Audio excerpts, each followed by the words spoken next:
오늘 예수님께서 기도에 대한 교훈을 우리에게 해주십니다. 기도는 성경에 하나님을 믿지 않는 사람들도 기도를 한다고 합니다. 자신들이 만들어 놓은 우상에게 절하면서 그들이 바라고 원하는 것을 요청하지요. 그들이 하는 기도와 우리 예수 그리스도를 믿는 우리들이 하는 기도는 무엇이 다를까요? 물론 그들이야 죽은 신에게 하는 것이지만 오늘 본문이 의미하는 거고 가르쳐주는 것은 기도를 어떻게 하느냐, 기도의 방법에 대한 이야기입니다. 그렇게 죽은 우상 신들을 믿고 그들에게 구하고 간구하는 그러한 저들은 그들이 믿는 신과 때때로 흥정을 합니다. 자신의 기도를 들어주면 이것도 하고 저것도 하겠다 하는 식이죠. 또는 뇌물을 갖다 바치면서 돈을 주면서 자기 편에 좀 좋게 이것저것 들어달라고 조종을 합니다. manipulate이라고 하죠, 영어로. 혹은 그들의 신에게 자기는 얼마든지 그들의 신에게서 복을 받을 만한 자격이 있다고 주장하면서 안 해주면 이렇게 하겠다는 협박하듯이 그렇게 축복해달라고 합니다.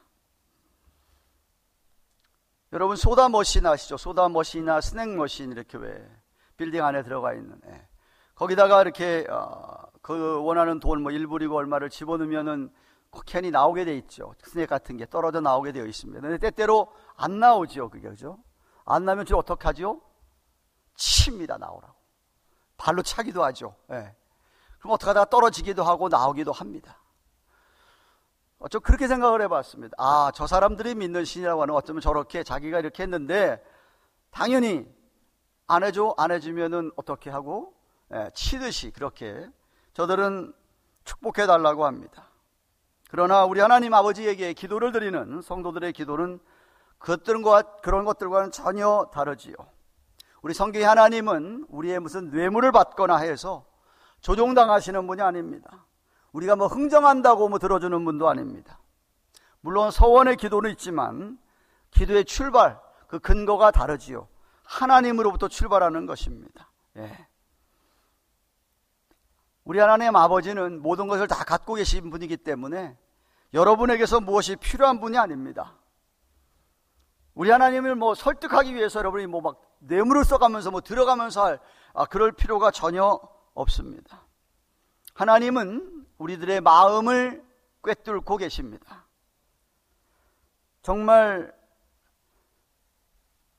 하나님 앞에 하나님 나는 축복받을 만한 자격이 있습니다, 해주셔야 됩니다 라고 말할 수 있는 사람이 이 세상에 아무도 없습니다. 다 죄인이기 때문에 그렇습니다. 우리의 기도는 하나님과의 관계 속에서 하나님과 개인적인 교제를 나눈 하나님과의 릴레이션십에서 꼭 필요한 게 기도입니다. 관계라고 하는 것이, 교제라고 하는 것이 일방적으로 한 사람만 이야기하는 게 아니듯이 하나님과의 교제에서 하나님께서 우리에게 주시는 말씀을 듣고 우리가 하나님 앞에 우리가 말하는 것, 교제하는 것, 대화하는 것, 바로 그것이 기도입니다. 하나님 우리를 만나서 우리와 대화하기를 원하시는 인격적인 하나님이시라는 말입니다. 그저 복을 달라고 하는 우상 신에게 하는 기도들과 달리 하나님은 우리가 하나님의 임재 안에 우리가 들어가서 하나님과 아주 가까운 교제를 하기를 원하시는 것이죠. 하나님과 커넥트 되기를 원하시는 거예요. 여러분 살아가다가 어떤 사람과 디스커넥트 된 사람들 있잖아요. 하나님은 여러분과 디스커넥트 하기를 원하지 않았어요. 하나님과 여러분 연결되어 있기를 하나님이 원하시는 거예요. 그 포인트가 여러분의 기도라 이거죠. 다만 하나님과 이렇게 교제하는 가운데 대화하는 중에 재림이 가까울수록 이 세상이 더욱 악해져서 이 세상에서 하나님 나라 백성으로 살아가기에 그의 자녀로 살아가는 것이 힘들기 때문에 우리에게 그 힘든 것들을 아뢰라고 하시는 것이에요. 고난이 있기 때문에 우리를 대적하는 사단 마귀를 물리치기 위하여 기도하라고 합니다. 여러분은 어떻게 기도하고 있습니까? 기도는 정말 하고 있는지요? 지난 주일에 17장 마지막 부분을 보면서 성경을 하나님의 말씀을 알고 믿는 모든 사람들은 하나님 아버지를 사랑하게 되어 있고, 그리고 다시 오실 영광의 주님 재림을 손꼽아 기다린다고 그랬습니다. 예수님께서 세상을 심판하시기 위하여 오시는데 그때가 언제인지는 아무도 모르지만 그리 멀지 않았다고 생각하기 때문에, 아니 우리는 언제 이 세상을 떠날지 모르기 때문에 혹시라도 아직 그것이 준비가 안 된 사람, 세상의 종말을 맞이할, 주님을 맞이할 준비가 안 된 사람이 있다고 한다면 더 늦기 전에 지금 믿어야 된다고 말씀을 드렸습니다. 그리고 18장에 들어와서는 재림을 기다리며 이 종말을 살아가는 성도들에게 예수님께서는 이렇게 신앙생활을 해야 되는데, 그 중에 오늘 첫째가 기도에 대하여 가르쳐주고 있습니다. 특히 오늘 본문에서 한 불의한 재판관 앞에서 끈질기게 강청하는 한 과부의 비유를 말씀하시면서 우리에게 어떻게 기도해야 할 것을 말씀하고 계십니다. 1절 말씀 보십시오. 항상 기도하고 낭망하지 말아야 할 것을 저희에게 비유로 하여라고 그랬습니다. 마지막 8절에서 보시면은 주의 인자가 다시 오시는 날에 한 것을 보면, 또 7장에서도 마찬가지였고, 문맥상 이 전체 문맥은 종말, 주님의 재림을 기다리면서 그러한 문맥 안에서 우리에게 항상 기도해라, 낭망하지 말고 기도하라라고 그것을 가르쳐 주시기 위해서 오늘 비유의 말씀을 하신다라고 합니다. 재림을 기다리면서 늘 우리가 기도해야 하는데, 재림이 늦는다고 낙심하지 말고 기도하라는 것입니다. 우리가 하나님께 말하는 기도는 아까 처음 얘기했듯이 우상신에게 하는 그들의 기도가 달리, 우리가 무슨 하나님 앞에 하나님 나 이거 저거 주셔야 됩니다, 필요합니다, 내가 필요한 기도 제목들을 작성해가지고 무슨 고지서를 내미듯이 주면서 즉각적으로 빨리 이거 응답해 줘야 된다, 즉각적인 결과를 기대하는 것, 그 기도 아닙니다. 기도라고 하는 것은 오늘 본문에서도 이야기하듯이 끈기를 가지고 하나님께 계속 말하는 겁니다. 무엇을? 하나님 원하시는 것, 하나님이 내게 원하시는 것이 하나님의 때에 응답할 줄 믿고 오늘도 내일도 포기하지 않고 끝까지 끈기 있게 강구하는 것이라는 말입니다. 여기 낭망하다라고 하는 에카켄이라고 하는 헬라의 원어를 보니까 악에게 지다, give in to evil, 혹은 마음을 잃다, lose heart, 이런 뜻이더라고요. 우리말 번역에 낭망하다는 번역이 잘 된 거예요. 낙심하다는 번역이 참 잘 된 것이죠. 하나님은 저와 여러분들이 어떤 모양이든지 하나님의 응답이 있을 때까지 마음을 잃지 말고, 악에게 지지 말고, 포기하지 말고 믿음으로 계속 기도하기를 원하십니다. 그래서 이 교훈을 강조하기 위해서 예수님은 한 비유를 말씀하십니다. 2절과 3절 보십시오. 가라사대 어떤 도시에 하나님을 두려워 아니하고 사람을 무시하는 한 재판관이 있는데, 그 도시에 한 과부가 있어 자주 그에게 가서 내 원수에 대한 나의 원한을 풀어주소서 하되라고 하였습니다. 이 비유에 두 사람이 등장합니다. 하나는 하나님을 모르는, 하나님을 경외하지 않는 불의한 재판관입니다. 분명히 그런 권세도 하나님이 주었는데, 하나님이 허락한 그런 권세지만 하나님을 무시하는 사람이기 때문에 자기가 능력이 있어서 그 자리에 올라온 줄 알고 권세가 없는 평범한 사람들을 무시합니다. 특별히 약자들을 더 무시합니다. 그래서 이 한 과부는, 또 한 사람 나오는 이 한 과부는 억울한 일을 당했기 때문에 이 재판관에게 정의를 호소합니다. 만약 이 재판관이 하나님을 두려워하는 자였더라고 한다면 당연히 억울한 과부의 사정을 들어주고 공정하게 재판하였을 것입니다. 아니, 율법에 보면 고아나 과부에게는 정말 더 공정하게 해야 되고 자비를 베풀어야 하는 것을 이야기하기 때문입니다. 출애굽기 22장 22절 23절에 보시면, 너는 과부나 고아를 해롭게 하지 말라. 내가 만일 그들을 해롭게 함으로 그들이 내게 부르짖으면 내가 반드시 그 부르짖음을 들을지라 라고 하였던 것처럼 말입니다. 그러나 이 불의한 재판관이 자신의 억울함을, 원한을 풀어주지 않자 과부가 자주자주 찾아갑니다. 밤낮으로 찾아가서 자신의 억울함을 풀어달라고 합니다. 우리 하나님의 백성들이 세상을 살아가면서 세상에서 불의한 일, 억울한 일을 당할 때가 있지요. 재림이 가까울수록 이 세상이 더 악해지기 때문에 더 많이 불의한 일과 억울한 일을 당할 때가 있을 것을 비유적으로 말씀했다고 생각을 합니다. 그럴 때 어떻게 해야 하느냐?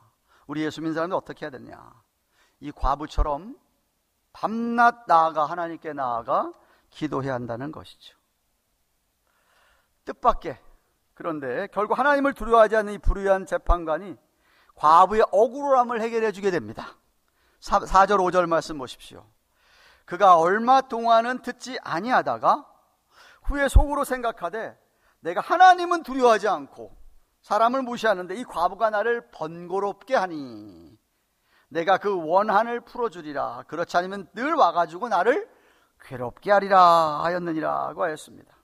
한동안 안 들어주다가 속으로 생각을 해보니까 이게 안 들어주면 계속 와가지고 자기를 귀찮게, 여기 번거롭게 한다는 건 귀찮게, annoying 영어로 얘기하면, 그렇기 때문에 이거 안 되겠다.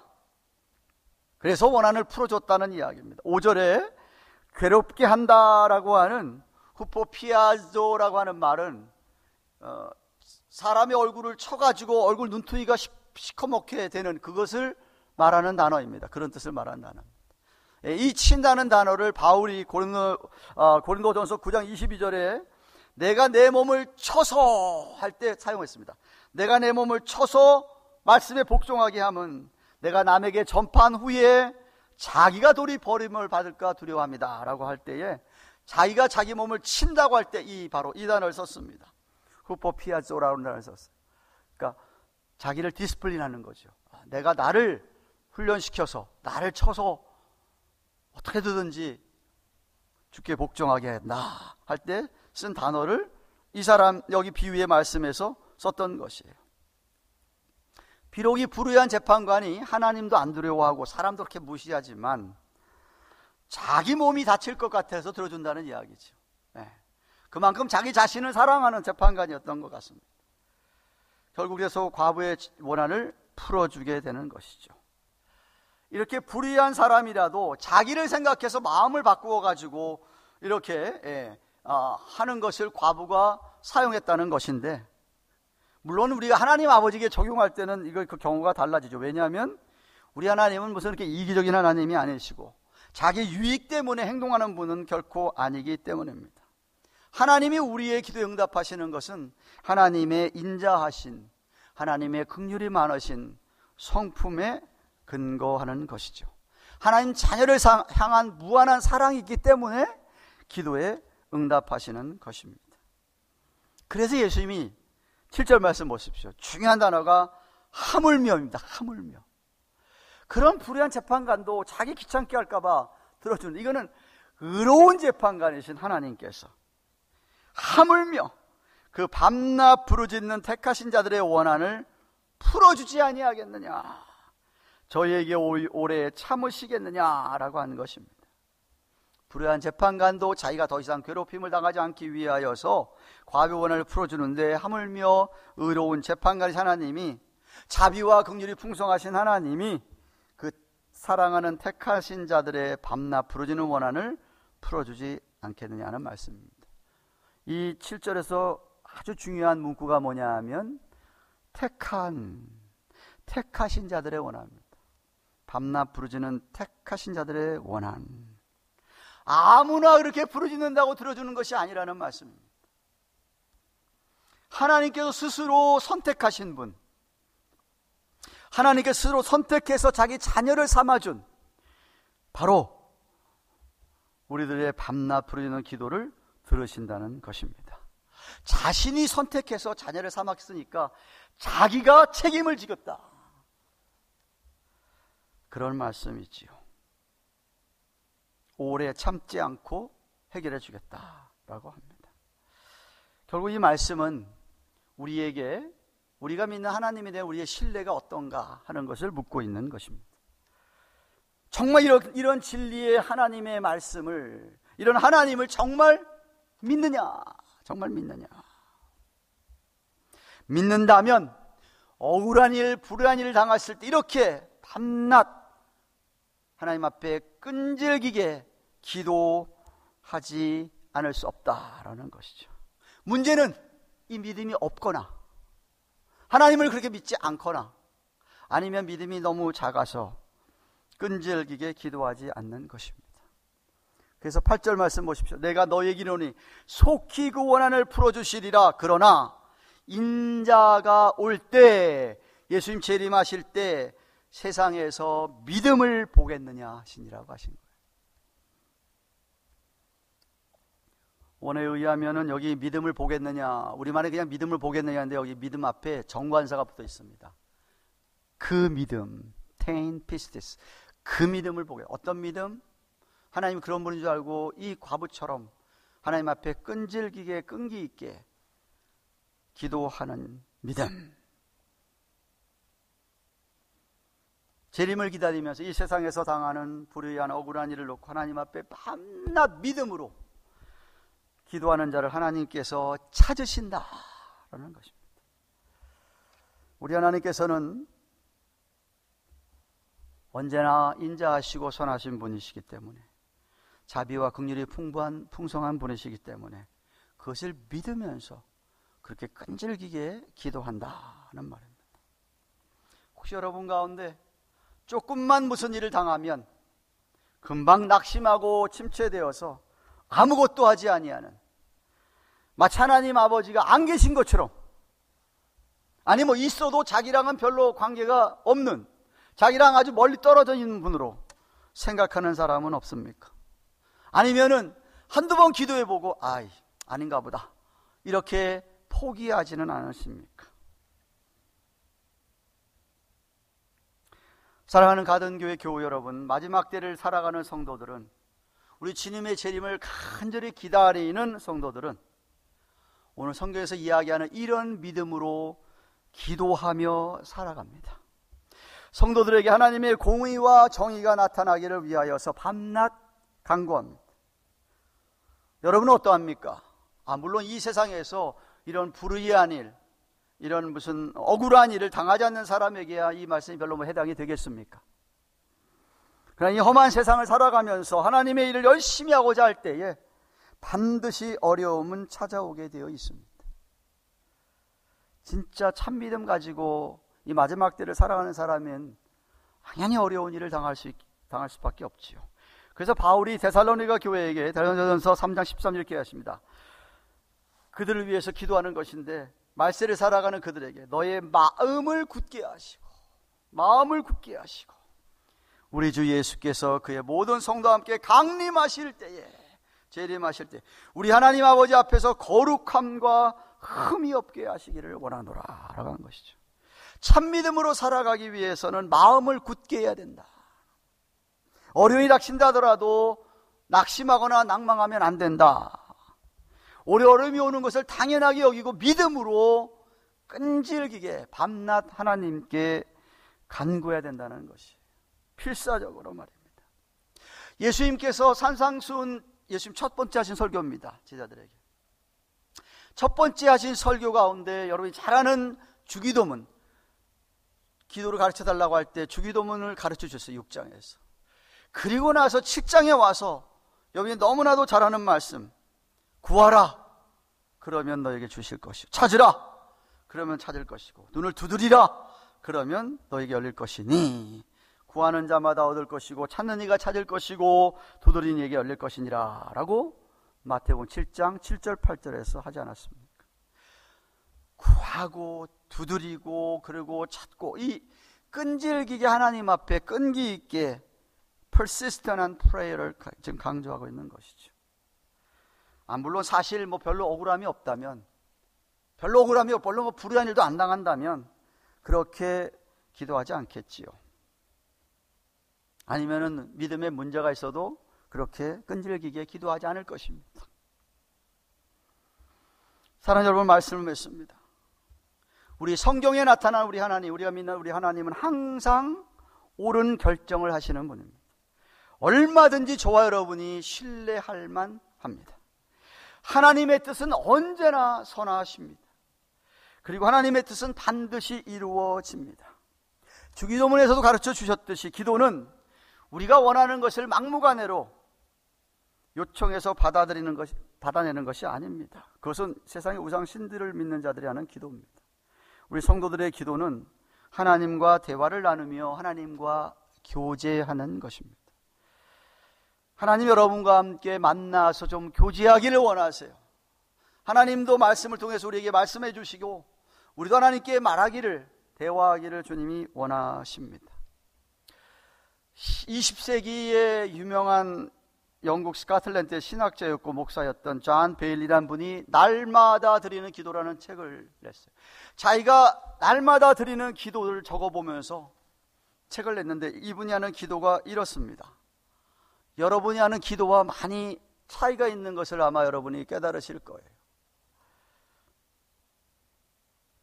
내 영혼의 영원하신 하나님, 오늘 첫 생각이 당신이게 하시고 오늘 첫 바람이 당신을 향한 예배이게 하시고 오늘 첫 말이 당신의 이름이게 하시고 오늘 첫 행동이 당신 앞에 무릎 꿇는 기도이게 하소서. 세상을 살되 세상에 속하지 않게 하시고 세상에서 뭘 사더라도 그것에 그 아무것도 소유하지 않은 것처럼 살게 하소서. 만일 내가 아무것도 가지고 있지 않다면 모든 것을 소유한 사람처럼 살게 하소서. 내게 아직 드러내지 않은 당신의 아름다운 비전을 주셔서 세상의 작은 아름다움에 만족을 누리지 않게 하여 주옵소서. 이 지구와 인간이 사라지고 없어지며 태양과 우주도 언젠가는 종식되어도 오직 당신만은 홀로 남아 존재하실 것이며 모든 것이 당신 안에 존재함을 찬양합니다. 내게 보이지 않는 것을 깨달을 수 있는 능력을 주시고 이 세상은 나의 영원한 집이 아니라고 하는 강한 믿음, 강한 의식을 갖게 하시며 유한한 이 세상의 그 어떤 것에도 만족하지 않는 마음을 주시니 감사드립니다. 매일 이런 기도를 드렸다고 합니다. 하나님께 뭐 달라고 하는 기도가 아니었어요. 우리 원하는 것 요청하는 기도가 아니었어요. 근데 만약 우리가 정말 하나님의 택함을 입은 자녀라고 한다면 이 땅을 살아가면서 때때로 불의하고도 억울한 일을 만나기 때문에 그 문제를 해결해 주실 분이 하나님 아버지시기 때문에 그때는 더 간절히 더 끈기 있게 밤낮으로 기도해야 합니다. 그러면 하나님의 때에 반드시 응답하십니다. 응답하는 시간이 길어질 수는 있을지 몰라도 반드시 기도 응답하실 줄을 믿는 것이죠. 만약 자꾸 늦어지면 하나님께서 무언가 지금 일을 하고 계시기 때문에 늦어지는 거라 이 말입니다. 지난주에도 말씀을 드렸습니다. 마지막 계시록 22장 맨 마지막 절, 아멘 주 예수여 어서 오시옵소서. 마라나타라고 하는 이 기도는 정말 초대교회 사도들의 기도였고 그 이후에도 계속 제자들의 기도가 주 예수여 어서 오시옵소서라는 기도였습니다. 그런데 아직까지도 예수님이 오지 않으셨어요. 이유는 이 세상에 아직도 주님 앞으로 돌아와야 될 택자들이 있기 때문에 아직 안 오시는 거예요. 우리의 기도가 멈추는 때는 언제냐?